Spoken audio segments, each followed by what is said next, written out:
know Mr. Matlala very well. When the evidence leader asked you, do you know Mr. Matlala? Your first response was, very well. Twice.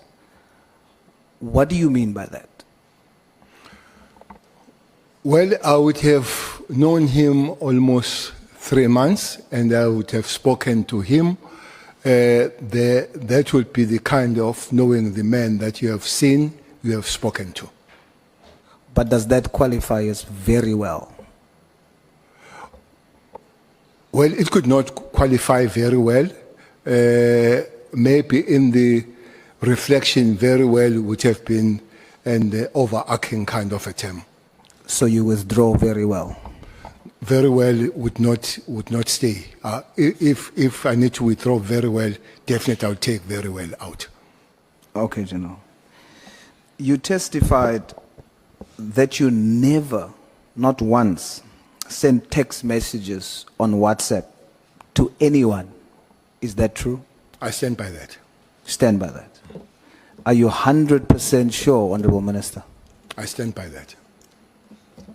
You testified that you only called Mr.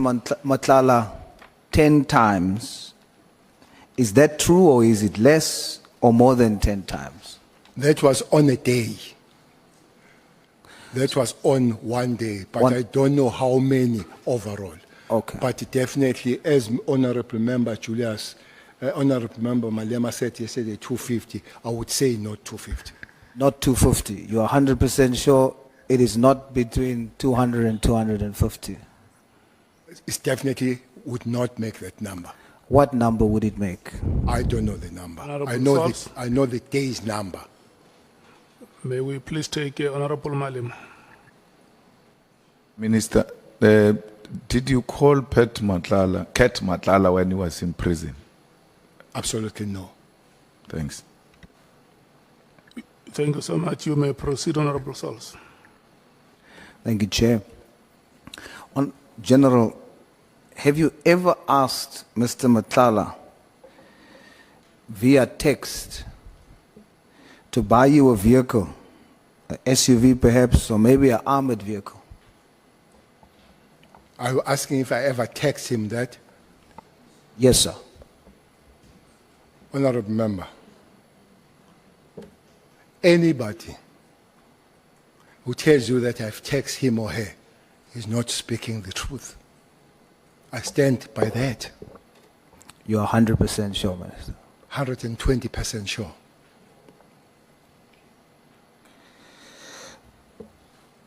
General, who introduced you to Mr. Matlala? It's Mabonga. Bongani. Sorry, Minister. It's Bongani. And how do you know Bongani?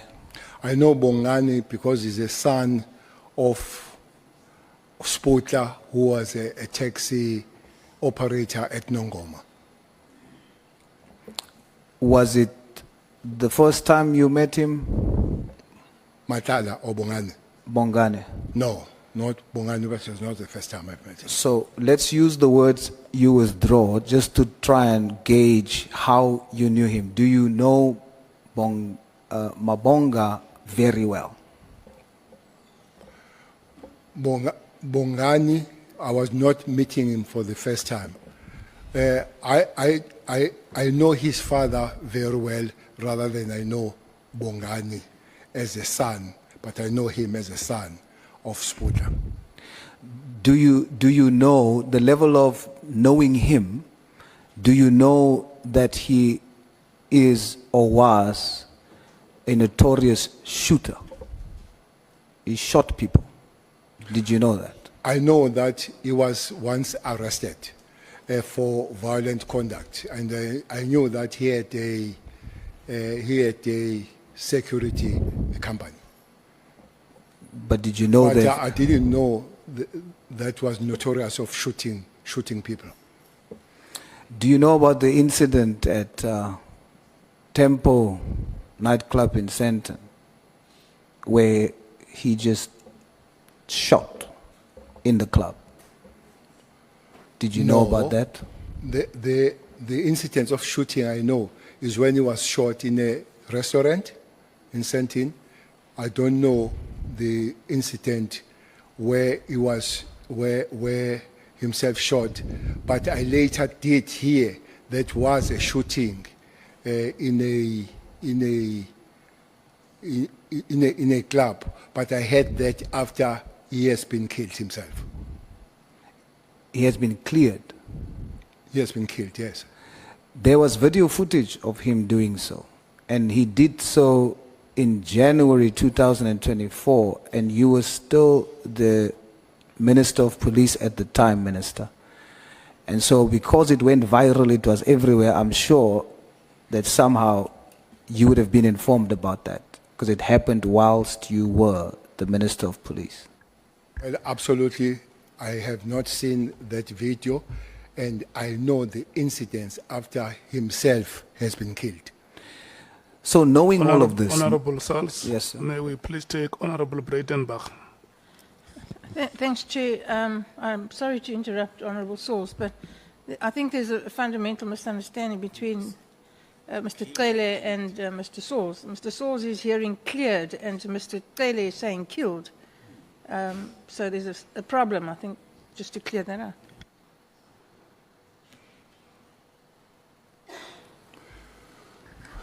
Did you understand the point, Honorable Sals? yes, I did, but I think the Minister should clarify if that's the case.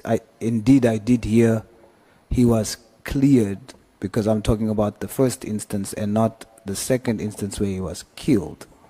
So is Minister saying killed or cleared? I think But it's you who said he was cleared. Is it you? No, sir. I say Okay, I know okay, okay, let's start here.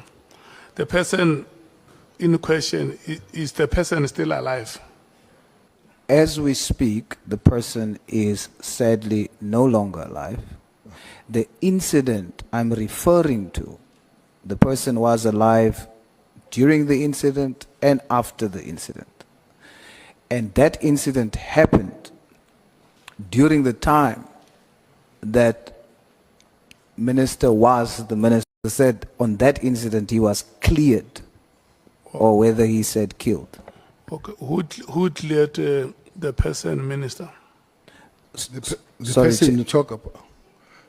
The person you talk about here is Mabonga, is not Matala. Yes. Yeah. So it talks about the shooting in the club.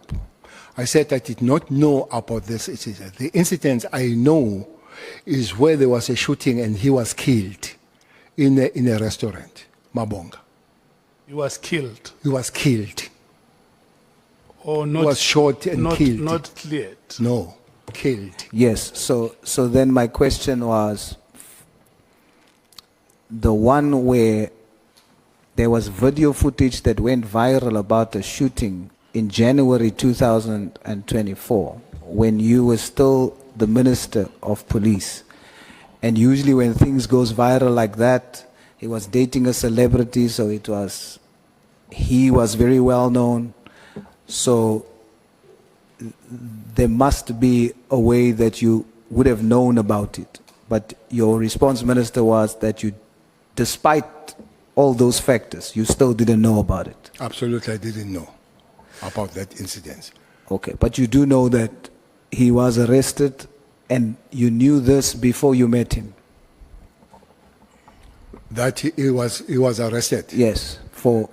I knew that when I knew him. Remember, I have known him for some time because I come from KZN. I did not only know him when he was in Joburg. Yeah. So you didn't see anything problematic with having a meeting with someone who is shooting, who's known to be shooting? And then, of course, you mentioned that you didn't know who's he bringing with you. But when you then see who he's bringing with and establish who that person is, you still felt comfortable to remain with them? Which shooting did I know? The club shooting? The one for arresting that you knew about. Well, I didn't know that that shooting you talk about went viral and dating the celebrities. I don't know celebrities. I'm not a celebrity myself, so I don't know. But I know that he was arrested for violent act. You say that was a shooting that he was arrested for. I know he was arrested, but I did not know that that was for shooting.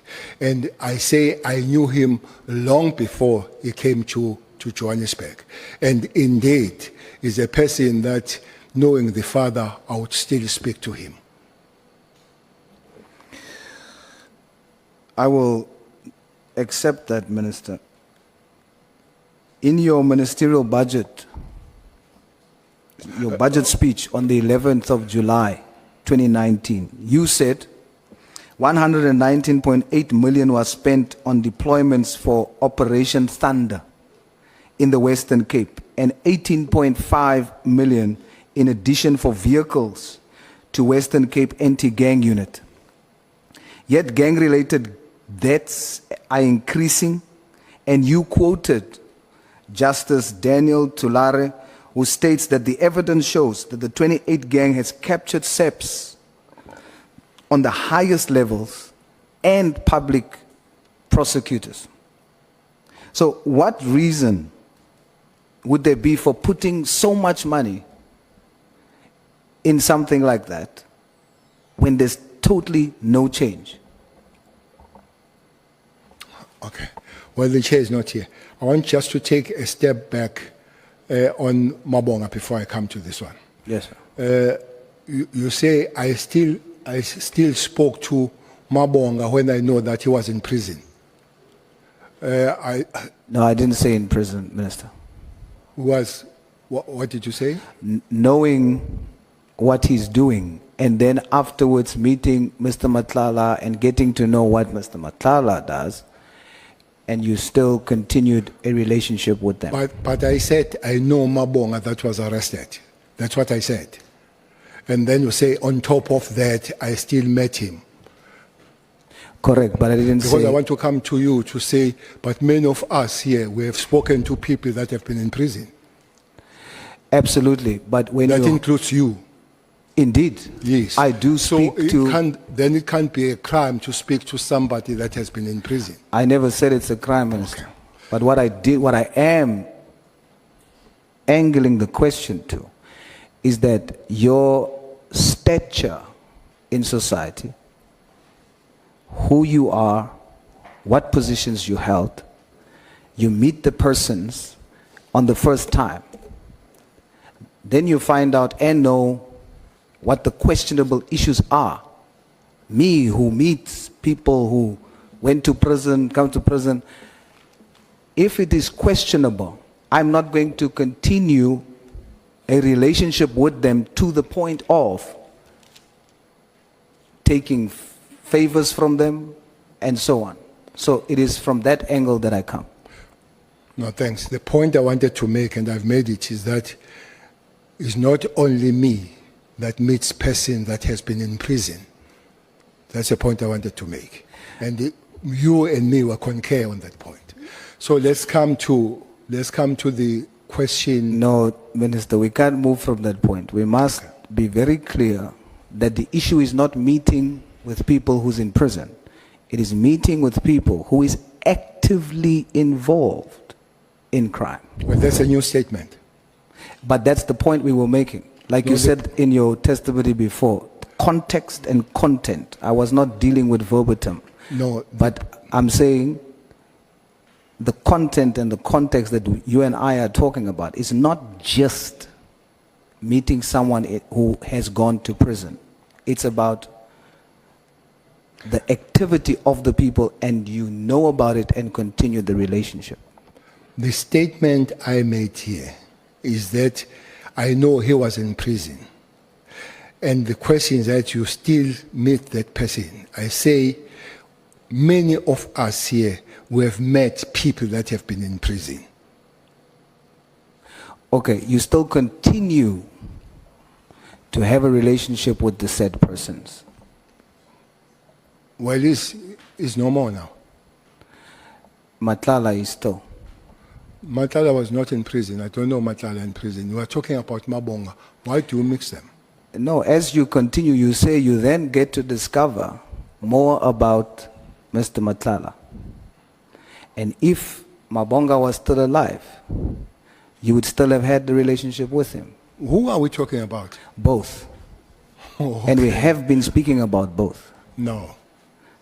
We have spoken about Matala. My first- So of late, we have been speaking about Mabonga. All the explanation of him killed, shooting and all, it has been Mabonga. So if he's still, your last question, if he's still alive, I would be still speaking to him. I don't know. Can you remember me asking you, how did you meet Mr. Matlala? Yes. So we were speaking about Mr. Matlala right from the start, and then the connection, which is Mr. Mabonga. No. It was separated. We did finish about Mr. Matlala and then we came to Mabonga. But we spoke about both. Well, so you say. That's fine. Minister, Can I go back to the question you asked of the... please.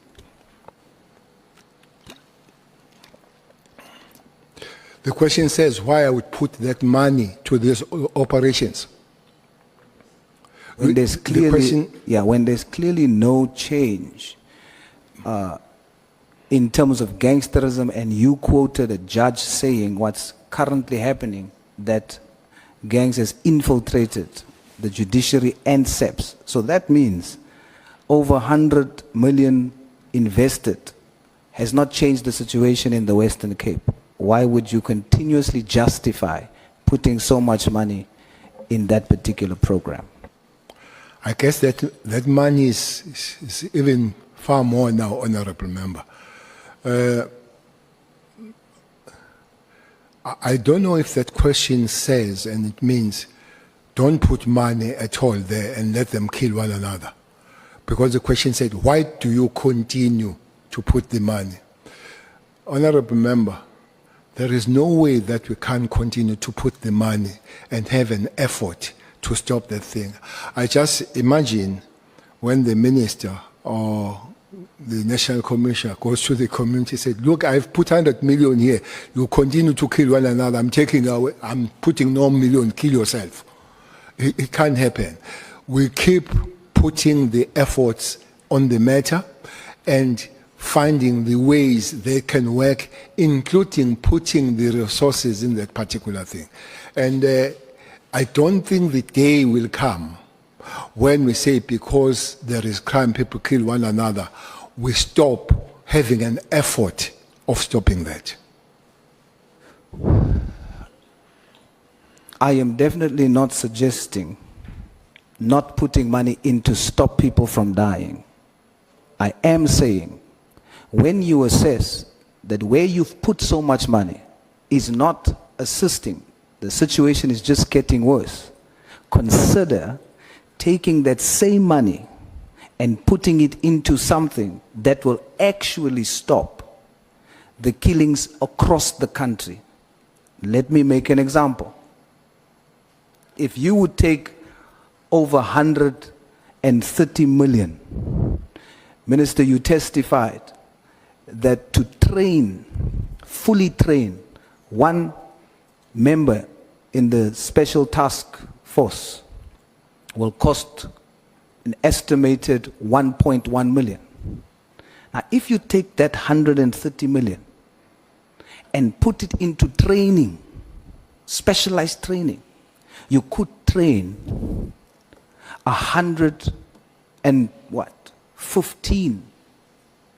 115 members will come out in a year, specialized training. If you do the same with the budget asked for the PKTT, invest it in that, we end up with 250 specially trained members in SEPs nationally. Now, if you send 250 specially trained to deal with these gangs, would you not think that there's perhaps a possibility that we can deal with it? That's the angle I'm coming from. I love your bravo theory on this matter, but it can't work. It can't work. You must remember that not once we have sent soldiers in Western Cape Flats. Soldiers, not police. They were requested, we sent them for some time. Come the COVID, we sent them. They did not stop the killings. And honorable member, I don't know if somebody has given you what is a special task force member. That, I call them human machines. They are never issued with rubber bullets. They are never issued with rubber bullets because it's not their job to deal with the public at that level. They don't just go there to deal with the complaining people, including the kids on the streets and all that. It has been done in the Western Cape. You know, one thing that we'll have to do in the Western Cape, again, is this book. She knows very well next to you. If you come to Western Cape, honorable member, we've got two wells. Two wells. All my life as a national commissioner and the minister, I've never picked up a dead body in Constantia. I never pick up the dead body in what is that? Bay? Camps Bay. Minister, respectfully, just very quickly, I have about 15 minutes left, Nacha. I just want to check. Sorry, Minister. Okay. So, Minister, because I have 20 minutes, respectfully, if we can keep the responses concise, okay, I'll appreciate that. But I would love to simply say... No, by all means, I'm just saying let both of us thanks. work together. Simply say, this book also speaks about the environmental design. I'm sure you have been in the Cape Flats. I'm sure you have been in Khayelitsha. That place does not accommodate a respect of a human being. When to be in Western Cape, some areas when you go to Delft, when you go to the place called COVID-19, I'm sure you have been at the place called COVID-19. So those things will have to be fixed so that people, they live as people and they feel as people. It's the only city where the toilets were made the handbags. Here. They were given poti the handbags that you carry the toilet as you go and release yourself. So the kind of the life of blacks and coloreds in Western Cape is completely different from you and me we experience when you go to Constantia as we go to Camps Bay. And that's why maybe don't pick up the dead bodies there, because their life is a life of human being rather than going to Hanover Park or Delft. Minister, yesterday you testified and you said when you were talking about losing 56 members to the taxi industry, you said, I spoke to Ntlantla earlier. Did you mean you spoke to General Mkhwanazi earlier yesterday, or did you mean earlier some other day? Earlier, leading to the understanding of losing of the members of Special Task Force. So it was a previous day? 3 years. No, previous. When was it?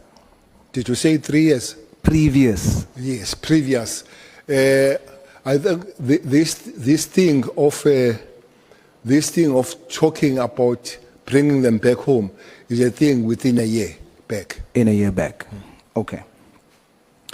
You testified that you are scared, that thing scared you when you saw 23 special operatives that Matlala has hired, and you saw 56, or you heard about 56 that we've lost to.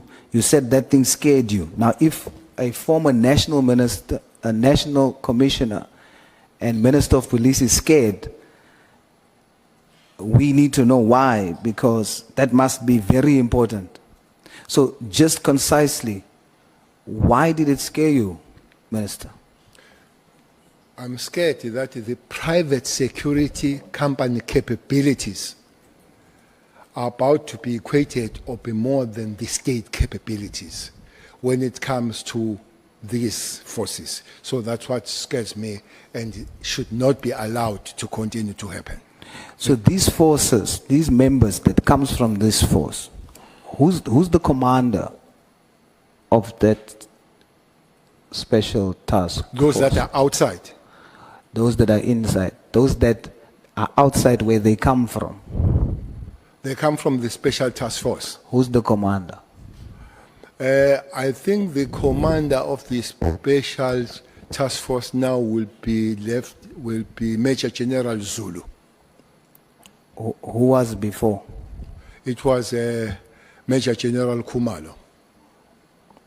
Before it was Mkwanazi. So these members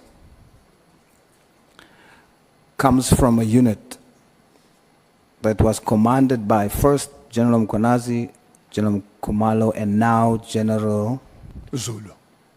sorry, Minister? Zulu. Yesterday, in your testimony, you said Commander or JZ Msholozi is my commander. Why did you say that? Because he commanded me. So you still consider him now as your commander? He's not commanding me now. So why He did used to be. why did you say that in the present tense? He's still my commander. He's not. He used to be my commander. I'm just Well, I'm not an English speaker, maybe I made the English problem. But he used to command me, but he doesn't command me now. okay. Is that a military stance? And that's not what I heard yesterday, so I wanted to know, would other members, these members who goes to the taxi, would they still consider these three commanders as their commanders, even though they're not part of the SEPS unit anymore? Well, you can't consider a person who does not command you to be your commander. You're only my commander when you command me. And then you are my previous commander. All right, so you say that you would support, or you support the inquest into Mr. Muzitembe's daughter's death. Why do you do so, Minister? No, I didn't say I support the inquest. What did you say, Minister? I said the information I had is that the police had a solid case, but the only thing, the prosecution refused to enroll the case. And I said, I even went to the president and I said to the president, President, your Minister of Police might do something funny to go and support the private prosecution, because the prosecutor refuses, but also refuses to give certificates so that private prosecution had happened. And I said, that case now is having the inquest. That is my information. And the person that is doing the inquest is asking the question, why was this not enrolled? Because it's an obvious case. So, but I did not say, what I said I would support was a private prosecution. For the inquest, or that involves or would result into an inquest? There is no private inquest. The private prosecution, that will be the result. Honorable member, private prosecution comes this way. If South African prosecutors say they can't prosecute, they don't see the case, they must issue the certificate for you and me to go and get the private prosecution. And then there is amount of money that we must pay for private prosecution. That's the money that was paid by Lulu for Umsholozi, that 500,000. So you pay that money. After paying that money, then there is a private prosecution continues. But if you don't have certificate, you can't go for private prosecution. I'm saying, I said, President, I would support private prosecution. The only thing that is not happening is to get a certificate from the prosecutor that could not enroll. So in exchange must give the certificate, of which also was refusing. So we're just stuck in the middle. I understand that, Minister, but I was referring to the end goal. That's one step towards that goal. But let's move on. Who arrested the hitman on AKA? Who arrested? The hitman. Is a team that was put together. Which by- team? Is it the BKTT? No, No? no. Yet he was killed in a 5-kilometer radius away from the head office. And they were arrested close to 1 year later. The head office does not arrest. Even if he was killed in the head office, would not have been arrested by head office. But the team was put together, and then the team did the good job. Yet there was a team there, specialized team, in a 5-kilometer radius that can go all the way to a different province. They could not deal with that there, right there and then. Where was it? Which team was that? The PKTT is there. Where does it sit? They are there Where? in KZN. So what I'm saying, Headquarters? where Umkwanazi's office is, No. Get your facts straight. what is the facts, Minister? The facts, they've got their headquarters in Pinetown. Is it in KZN? Yes, but in Pinetown, not headquarters of the police. But is it in Headquarters of the police KZN? is in the CPT. Is it in KZN? KZN is not a capital. The point I'm making, and this is the fact, that it happened in the province where the PKTT is supposed to zoom into. A hit happens. A different team nationally needs to be put together to go and deal with that murder. A high-profile murder that is just kilometers away from where they are based. But in other matters, they are ready to go to a different province. That's the point I'm making. Your imaginary fact, that's not a fact. You say it's a fact, it's imaginary fact. Okay, help me, Minister. Let's test if I'm It's an imagining. imaginary fact. You started by saying there were 5 kilometers in the head office. You should have asked the question where they're based. They are not based 5 kilometers. They are not in the head office, where Vermas, where the head office of the Are South they African based in Police. KZN? KZN is not a headquarters, it's a province. Yes, I know. And that's where the PKT focuses. I'm asked, where did the murder happen? In KZN. Chairperson, can I get healthy questions? Honorable Souls, let me take Honorable Nomval. Yeah, no, my apologies, Honorable Source, for interrupting.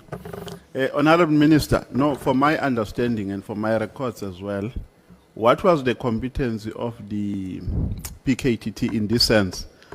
Was it only designed to deal with political killings which are only related to political killings? I know that at some point they were requested to go and intervene in Forterre. But what was the actual competency? Were they only dealing with political killings or with any other murder which occurred in the province? That is my follow-up question. Thank you. Was designed, Honorable Chair, to deal with political killings. But in their work, Honorable Member, pursuing the political killing, they will be led, let me put it this way, they find that I've shot and killed the councillor, but I've killed a taxi person the other day. They would not let me go to say, now we're stopping to arrest you because you have also killed. But their focus of work and their mandate was to deal with the political killing. And then other kind of killings would have the work of the South African police. Sometimes other kind of killings, they would be specialized, like the AK one was specialized. There was a special team that was put for that. Are you done? Yeah, I'm okay. I'm okay, Chair. You can move on. That is my understanding. Is it correct, General, that the acronym PKTT stands for Political Killing Task Team? Yes. Okay. Chair, if the question that you just asked is to insinuate that the matter we're talking about doesn't fall under political killings, then we then need to ask of the other matters. But the point here is the general says Pinetown, I'm dealing with KZN. But fact is, even Pinetown is in a 30-kilometer radius from where the murder happened. And the point I'm trying to make is that they're so close. It's a murder, high profile. Deal with it and arrest people. But they can leave to a different province to do the same thing. But we can move away from that, General. I have, I think, about 5 minutes left, so let me jump a few questions. The members of the Special Task Force, you mentioned that taxi bosses would have employed them. Are you able to tell us which taxi bosses? No, I don't know which taxi bosses. I know that it's taxi industry that employs them. In a sworn affidavit, a statement by investigating officer Kumarasan Pillay, the state prosecutor Elvis Gweka, told Durban Magistrate Court that Bright Circle, a company owned by, I hope I say this correctly, Khaba, allegedly paid 800,000 to the bank account of Mziwetemba Harvey Mgobani, one of the suspects, on the day after AKA and Motawane was murdered. Do you know about this? Yes, I've heard that. So there's a connection between this big taxi owner and the murder of AKA. Did they say the taxi industry or a particular name? I also didn't say taxi industry. What did you say? Repeat that. Mr. Mr. Kaba. Msizenbu. They must help you. Eh? Chair must pause for the rehearsal. Kaba. Kaba. Is it Kaba or Kaba? No. You know, when we welcomed you here yesterday, you remember I gave an apology on behalf of my members that if you come across one addressing you as Cele, you must just accept because it may take us time if we try to click the tongues. The pronunciation you have made, Honorable Souls, is the best you can try. Let's proceed. So the person that then finally, the team that was put together, and you were there, Honorable Minister, who was the commissioner or the deputy commissioner in charge of putting that team together to make that arrest? The team was made by a provincial commissioner. It was not a national team, you said national. That was Young Soyad. The team that arrested AKA was a provincial team put by the provincial commissioner. Okay. The Special Task Force of 59, the Special Forces of 23, I'm told in military terms, and you can help me there, Minister, is like a platoon. We've already heard by your testimony that these private security, they have helicopters, they've got armored cars, they've got bulletproof, they've got weapons. I'm going to ask you a very honest question, Minister. If for some reason this group of people has to go in a fight with our SEPs today, who will win? State will win. The state will win. You said yesterday you were so scared because if you think about 59 against 20 from SEPs, it will never work. Why were you fearful? They are not special task force in the police now. They are not 20. You said if you had to send them, Yeah. would they win? Because I think the point you wanted to make was that you fear No, that they are getting stronger than the SEPs team. That's the point you wanted to drive home the whole time yesterday, that you are worried. and I added that it needs to be stopped. You are worried. And I added that it needs to be stopped. I'm worried and it needs to be stopped. Hence, I said I made the efforts with the National Commissioner to take them back home, which is the process that is happening. Minister, thank you very much for your time. I want to say that every single one of you, whom we respect greatly, must take responsibility that the state of affairs in SEPS today, all of you have contributed to it. And it's all of your responsibility to fix it for South Africa. Criminals have spotted this weakness amongst you.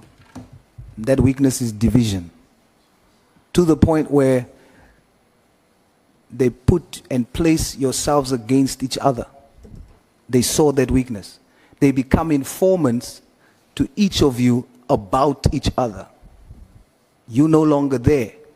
But I think as a senior, as a veteran, push harder to break this division because criminals are taking advantage of that and it's making our security vulnerable and communities are suffering, our children are getting missing, our communities are turning into war zones. We need to fix this. We can't police corruption, General. But I want to say that what's going to happen, there's a spiritual shift. The light in this country is getting stronger, and whatever happened in the dark is going to be exposed automatically. My message to every whistleblower, everyone that's standing up against corruption, don't seek to police it. Just make your light stronger. Don't seek to kill Judas. Judas will hang himself. Thank you, Chair. I nearly Thank said, you I nearly so said much, amen. I nearly said amen. Hallelujah.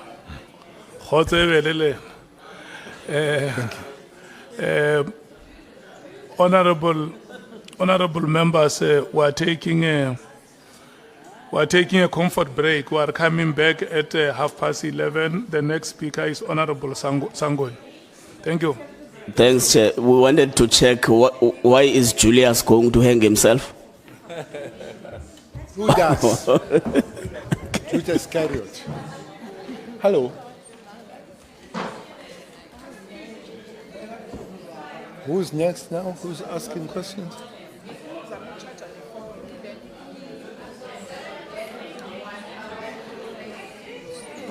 Shatil.